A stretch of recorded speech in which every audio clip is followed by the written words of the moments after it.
Luego de que circulara un video en redes sociales en donde el presidente del Consejo Mexicano de la Familia tapa la boca a una mujer, este aceptó que fue un error, pero se negó a disculparse. Mire usted la historia.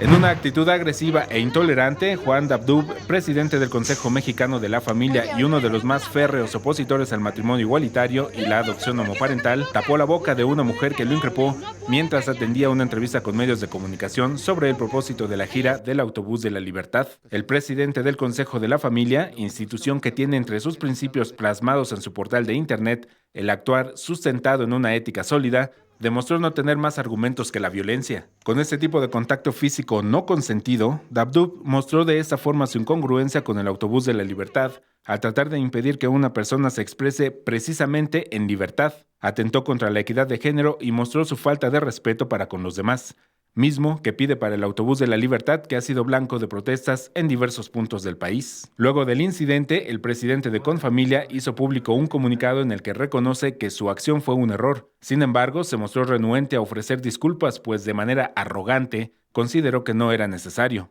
El presidente del Consejo Mexicano de la Familia ha sido severamente criticado aún por quienes defienden el modelo de familia tradicional, pues aseguran que no es posible seguir modelos de maltrato a las mujeres, que es considerado parte angular de la violencia intrafamiliar. Alberto Álvarez Santana, 21 Noticias.